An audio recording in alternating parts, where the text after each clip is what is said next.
Bonjour à tous. Bonjour à tous. Et bienvenue dans cette nouvelle vidéo. Alors au programme aujourd'hui, nous allons faire le truck tour d'Hector, car vous avez été nombreux à nous le demander. Donc pour ceux qui nous découvrent, ce poids lourd est notre maison à plein temps depuis un peu plus de 2 ans. 2 ans, c'est ça. Donc il s'agit d'un Iveco Eurocargo de 12 tonnes, 2,50 m de largeur et 3,40 m de hauteur. Nous avons réalisé l'aménagement en un petit peu plus de 3 mois, 2 mois pour réaliser les extérieurs, 1 mois pour réaliser l'intérieur.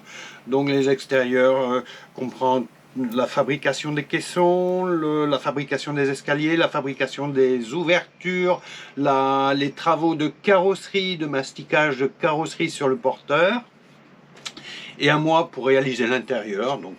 Donc pour commencer, nous avons équipé Hector d'une cuve d'eau de 600 litres, donc elle se trouve sous le canapé là-bas, avec 2 cartouches de 20 microns de ce type que nous avons installées à l'entrée de la cuve, une cartouche de 5 microns pour filtrer plus finement l'eau du robinet que nous avons installée sous l'évier, ainsi qu'une cartouche à charbon pour enlever le goût en fait de l'eau. Alors il nous arrive, surtout l'été, de mettre une pastille de javel dans la cuve pour éviter que l'eau ne tourne et que les algues ne s'y développent. Et pour notre consommation personnelle, nous avons fait le choix de ce système de filtration. Donc vous le reconnaissez tous, c'est un Berkey. Donc le nôtre c'est un 5 litres, c'est le plus petit modèle, mais pour nous il nous suffit amplement. Alors ce n'est pas un simple filtre, c'est un purificateur d'eau qui rend potable l'eau qui ne l'est pas. Et pour nous c'est un avantage car ça nous évite le stockage d'eau en bouteille. Donc vous vous doutez bien que qu'on l'a fixé pour quand on roule, sinon il serait souvent par terre. Et donc cet ensemble nous a gentiment été offert par la société Aponio. Côté production solaire, donc Hector est parfaitement autonome en électricité. On n'a besoin d'aucune source externe d'alimentation. Donc on vient récemment de l'équiper de 6 panneaux de 400 watts. Et on vient de remplacer également l'onduleur. Donc il s'agit d'un onduleur hybride de 4000 watts de puissance. Et on a le tableau électrique qui se situe ici. Voilà. Donc comme à la maison, Hector est en full 220 volts. Il n'y a pas de 24, de 12 comme dans les camping-cars. On est complètement 220. On a un petit comptage kilowatts produit de production solaire. Le coupe-circuit des panneaux et l'intérieur. Côté stockage, on a une batterie lithium de 200 ampères en 48 volts. Allez, on va monter, jeter un petit coup d'œil sur les panneaux solaires rapidement. Voilà la série, 6 panneaux de 400 watts. Donc 2400 watts, ça fait le job, ça marche bien. Donc on vient d'échanger récemment parce qu'on avait une ancienne génération de panneaux. Donc on a enlevé et remplacé par ceux-là. Donc posé sur charnière. Là, avec un taquet pour les maintenir fermés à l'extrémité là-bas. On verra si on a besoin de les incliner ou pas, on l'a prévu. Et c'est vrai que ça augmente vachement le rendement, surtout l'hiver quand le soleil est bas. Bon, on verra. Dans l'immédiat, là on est fin octobre, il n'y a toujours pas besoin. Ça assure bien, même par les temps couverts comme ça. Là on est à 200 watts d'entrée avec un ciel qui est vachement noir. C'est propre, c'est bien, ça va s'éclaircir peut-être cet après-midi, on verra. Enfin ça fait le job, et ça fait bien le job. Donc côté chauffage, nous avons un poêle à bois de 7 kW. Alors évidemment on ne fait pas des flambées de malade parce que sinon on ne resterait pas dans le camion.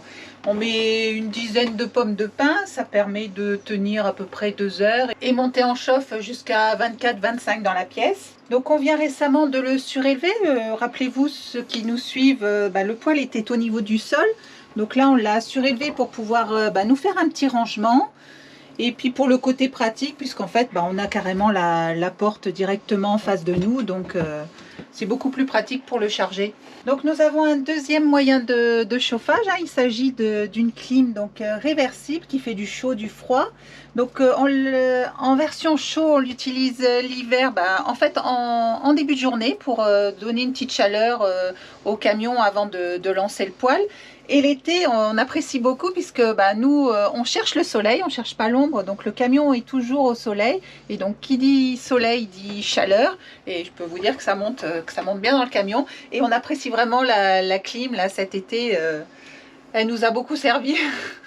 Donc il nous a fallu réaliser une installation solaire plutôt conséquente car nous avons fait le choix d'installer dans notre cuisine de l'électroménager plutôt énergivore, donc le four électrique, le frigo de maison, la cafetière électrique.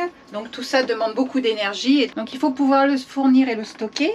Donc je vous parlais du four électrique, donc il fait 3000 watts de puissance. Alors je vous avoue qu'on s'en sert pas tous les jours, hein, au quotidien, quand on roule, il sert plutôt de rangement. Par contre, quand on est posé plusieurs jours sur un spot ou chez des copains, bon, on s'en donne à cœur joie, hein, on cuisine des tartes. Hier, on a fait une tarte tatin, avant-hier, une tarte aux poireaux. Donc voilà, et c'est pour ça qu'on a une installation assez conséquente pour pouvoir profiter du four électrique. Donc on continue dans la cuisine. Ici nous avons l'évier. Donc il n'y a qu'un seul bac. Bon, c'est un petit peu juste pour faire la vaisselle, mais c'est suffisant. Il s'agit d'un vrai robinet de cuisine. Il est alimenté par une pompe d'irrigation de jardin que vous trouvez dans tous les magasins de bricolage. Donc on a fait le choix de supprimer le surpresseur car il est vite tombé en panne en fait. Donc pour faire fonctionner ce robinet, nous avons un interrupteur. Voilà, marche. Arrêt. Donc on continue côté cuisson. Donc nous avons une plaque au gaz parce qu'en fait on cuisine plus, on arrive plus à cuisiner au gaz qu'à l'électrique. À l'électrique on ne sait vraiment pas faire. Par contre c'est vrai qu'on ne l'utilise pas beaucoup, on privilégie la bouteille avec le diffuseur car elle nous permet de pouvoir cuisiner dehors, surtout quand on fait des plats, revenir des oignons, une soupe aux choux, enfin bon, tous les trucs odorants qui embaument tout le camion. Donc là on peut faire dehors et donc la plaque on s'en sert pour griller un peu de pain, faire bouillir de l'eau, voilà des choses qui ne dégagent pas trop d'odeur. Donc on continue sur le petit plan de travail là avec le petit électroménager, donc la cafetière, la bouilloire. Donc ici vous remarquerez que nous avons beaucoup d'interrupteurs USB, ce qui évite d'avoir les gros chargeurs qui traînent partout et qu'on cherche souvent d'ailleurs. Donc on a la planche aimantée pour les couteaux. Ici la petite astuce, les tendeurs qui sont vraiment très pratiques pour éviter que tout se balade. Et vous verrez, il y en a tout autour du camion, là tout le long du plan de travail, il y en a le long de la banquette. Enfin, il y en a un petit peu partout où on peut caler ce qui peut tomber. Donc côté rangement, en fait on a ce qu'il faut, hein. On a mis des meubles hauts de cuisine qui viennent de chez Brico Dépôt, hein, et qu'on a repeint au pistolet. Donc nous avons aussi des meubles bas. Donc la peinture a un petit peu souffert parce que on l'utilise au quotidien, hein. Mais par contre les meubles eux n'ont pas bougé malgré les pistes marocaines. En fait tout est en très bon état. Le seul truc que l'on a fait, c'est qu'on a changé le système de blocage. Je ne sais pas si vous vous souvenez, on avait mis des cordes qui partaient d'en dessous et qui étaient attachées en hauteur. Mais en fait, avec les vibrations, ça n'a pas tenu. Et donc du coup, on a mis les petits loquets qui, ceux-là, en fait, pour l'instant, tiennent bien le coup. Donc on n'a plus les placards qui s'ouvrent quand on roule. Et donc de ce côté-là, nous avons un meuble bas, une petite niche et des paniers pour ranger les torchons, les petites choses du quotidien, quoi. Donc ça c'est pour la partie visible. Après nous avons créé des caissons au sol, donc intégrés vraiment dans le sol, dans tout l'espace où on pouvait. Donc ici il y en a 4 où on range les conserves, les grosses casseroles, les bouteilles, les grandes bouteilles d'eau. Ici nous en avons encore 4 autres où là on range le lait, le sucre et encore des petites choses. Voilà, on a essayé vraiment d'optimiser l'espace et de l'occuper intelligemment, on va dire. Donc sur cette paroi on retrouve l'extincteur et le détecteur de monoxyde de carbone, hein, élément très important aussi.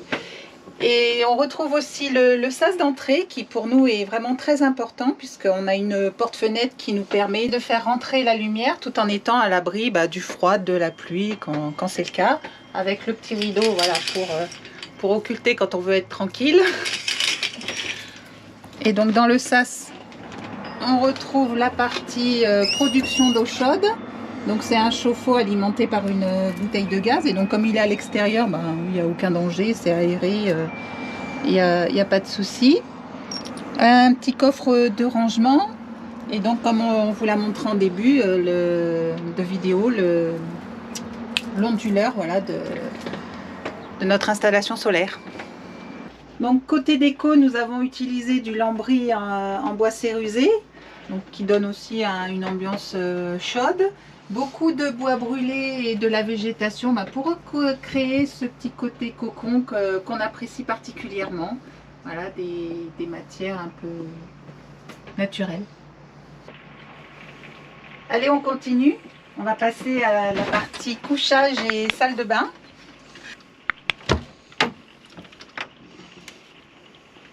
Donc pour ceux qui nous suivent, vous la connaissez tous, vous savez qu'on a refait le sol cet été en résine époxy. Donc elle fait 120 cm de longueur pour 90 cm de largeur. Donc elle est vraiment très spacieuse pour un camping-car, on peut facilement se doucher à deux. Donc c'est vraiment une vraie salle de bain, avec un beau pommeau de douche, voilà, où on est vraiment à l'aise.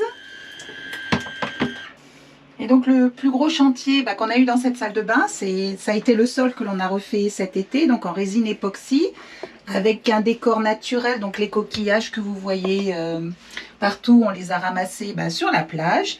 Donc voilà, ça a été vraiment notre chantier de l'été. Et le petit détail qui est très agréable également, c'est la vitre coulissante qui donne sur le salon, ça permet d'agrandir l'espace. Donc c'est une vitre sans teint. Donc quand on est à l'intérieur de la salle de bain, on voit le salon, et du salon, il ne faut pas que ça soit éclairé, mais on ne voit pas ce qui se passe dans la salle de bain. Donc on a quand même notre intimité quand on se douche. Allez, on passe à la dernière partie, donc la chambre. Donc en dessous, nous avons un bel espace dressing, voilà, où on met les chaussures, les vestes, et puis sur le côté au fond à droite, un autre espace où on range le linge, qu'on ne met pas de la saison. Donc on passe à la chambre. Donc c'est une chambre assez spacieuse. Elle fait 2,40 m de long pour 2,10 m de large. On l'a équipée d'un matelas, d'un grand matelas de 160-200, très confortable puisque le sommeil c'est quand même important. Donc on a aussi 5 placards de rangement, des étagères, donc des petites niches tout autour du matelas pour ranger les petites bricoles. Donc voilà, c'est une chambre qu'on a voulu vraiment très cosy. Et donc dernier espace, la partie lingerie. Donc avec plusieurs étagères, des petits coins de rangement et la machine à laver. Donc sa particularité, c'est que c'est une vraie machine à laver, comme la vôtre, sauf qu'elle fait 4 kg, 32 cm de profondeur. Donc nous, le cahier des charges, c'était qu'elle nous lave la parure entièrement. Et puis on n'est que deux, donc on s'en sert pas non plus tous les jours. Mais elle fait amplement le boulot. Bon allez, on se retrouve à l'extérieur.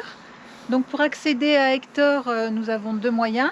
Donc soit l'escabeau de 5 marches que l'on utilise quand on s'arrête sur un spot très peu de temps, ou soit avec cet escalier quand on s'arrête sur un spot pendant plusieurs jours. Donc cet accès est beaucoup plus sécuritaire avec les rambardes. Donc c'est un escalier pliable et que l'on range dans cet espace-là quand on le plie. Donc on passe au rangement extérieur. Ici, nous avons la soute où nous stockons tout l'outillage. Donc elle se situe à peu près sous le lit à 1 mètre. Donc elle fait cette largeur-là et sur toute la longueur du camion. Donc dans le caisson plastique, celui-là il était d'origine, on met tout ce qui est élingue, chaîne pour sortir dans la neige et tout ça. Ici, donc ça c'est quelque chose que l'on a construit, c'est la réserve à bois. Donc là on arrive sur la partie qui a été la plus pénible pour Jean-Marc à réaliser, c'est les caissons. Donc il y a eu de la découpe de métal, de bois, de la soudure, de la peinture, du goudronnage. Et donc au résultat, nous avons 4 mètres de rangement supplémentaires sous hectare. Donc ici on a une question technique où on retrouve la batterie de stockage d'hectare et tout ce qui concerne l'eau, donc le remplissage, les pompes, enfin tout ce qui est nécessaire à l'eau dans hectare. Donc là on arrive sur la cabine. Donc nous l'avons entièrement repeint, hein. Je l'ai pensé et Jean-Marc l'a peint. On n'est pas des professionnels, hein, mais on est satisfait du résultat. Donc au bout de 2 ans, la peinture a souffert hein, avec les accès au spot. Donc il y a des rayures, il y a quelques accros. Donc comme on vous le disait, les accès au spot sont parfois très compliqués. Même si on prend soin du matériel, on ne peut pas éviter certains dégâts. Là, le parfait exemple, hein, c'était sur un spot où Jean-Marc n'a pas vu le piquet en fer et en reculant, ça a arraché un petit peu le pare-choc. Donc on verra à la fin de cette saison dans quel état sera le matériel pour voir si on refait une petite beauté à Hector ou pas. Encore une série de caissons, donc pareil, fabriqués par nos soins, où on retrouve le moteur de la climatisation. Et ici, notre allié précieux dont on se sert tous les jours pratiquement, un vérin de 8 tonnes qui nous permet de caler plus finement la caisse, car comme vous le voyez là, on est calé sur du bois, mais avec la pluie, ça s'est un petit peu enfoncé. Donc le vérin nous permet de redresser un petit peu la caisse pour qu'on soit plus à l'aise à l'intérieur. Et on arrive sur l'arrière du camion sur lequel nous avons réalisé le porte-moto. Donc en véhicule secondaire, nous avons cette 600 qui nous permet de graviter dans un rayon de 50 km autour du camion quand on est posé sur un spot. Et aussi 2 trottinettes électriques qui elles nous permettent de nous déplacer de 1, 2, 3 km par exemple pour aller faire 2-3 courses en ville pour les petits déplacements quoi. Donc pourquoi cette moto ? En fait, pour ceux qui nous suivent, vous savez qu'on avait un 125 qui a rendu l'âme dernièrement. Et donc on a trouvé celle-ci, c'est une bonne occasion, à un petit prix, donc on en a profité. Donc elle n'est peut-être pas adaptée pour tous les types de terrains sur lesquels on roulait en 125. On en est conscient, mais on va faire avec pour cette saison. Mais surtout, elle nous sera utile une fois la saison terminée, car elle deviendra notre véhicule principal. Quand on sera posé à Pau pour les travaux du bus, elle nous permettra de faire les trajets sur Toulouse, là où nous avons la famille et quelques obligations dans ce coin-là. Donc voilà pour ce truck tour et on espère qu'il vous a plu. Ouais. Donc côté bilan pour l'utilisation de ces 2 années d'Hector, il nous convient parfaitement. Hein. Parfaitement, un petit bémol sur la motorisation, on aurait aimé qu'il soit un chouïa plus puissance. Ouais. À ce sujet, on cherche effectivement à lui refaire faire une petite cartographie, 40-50 chevaux de plus. Ce serait bon à prendre. On n'a pas de contact pour ça, on a essayé dernièrement. Le gars s'est démené et il n'a pas réussi à nous le faire fonctionner. Si vous avez une astuce, voilà. On est preneur. On sent bien, on est. Voilà. Il est 12 tonnes et on est. Ouais, on y est très largement, donc il est au bout de sa vie. Quoi. Il est un petit peu poussif, ouais. Voilà, on aimerait lui donner un petit peu de pêche. Un petit peu de punch, ouais. Voilà, donc côté. Voilà, ce serait le seul bémol. Oui, habitabilité, après... tout ça c'est parfait, la caisse est parfaite, l'aménagement. Rien n'a bougé en fait. Ouais, tout est parfait, tout nous convient parfaitement. Qu'est-ce qu'il y aurait d'autre? Eh ben, on continue comme ça. Ouais. Donc pour ce trait de tour, on a occulté certaines zones d'Hector, certaines zones sensibles. Donc vous comprendrez que pour des raisons de confidentialité, en fait, on n'a pas souhaité les montrer. Mais si vous avez des questions, n'hésitez pas. Vous avez notre messagerie dans la description de la vidéo et on répondra avec plaisir si c'est faisable. Ouais, dans la mesure du possible. Dans la mesure du possible, voilà. Donc on est ouvert à toutes vos questions. Donc une fois encore, on espère que cette vidéo vous a plu. N'hésitez pas à vous abonner si ce n'est déjà fait pour ne rien rater de nos aventures qui vont continuer. Là, on est sur le départ. On s'en va, ça y est. Voilà. Aujourd'hui, ça y est. Ouais. Normalement, si tout va bien.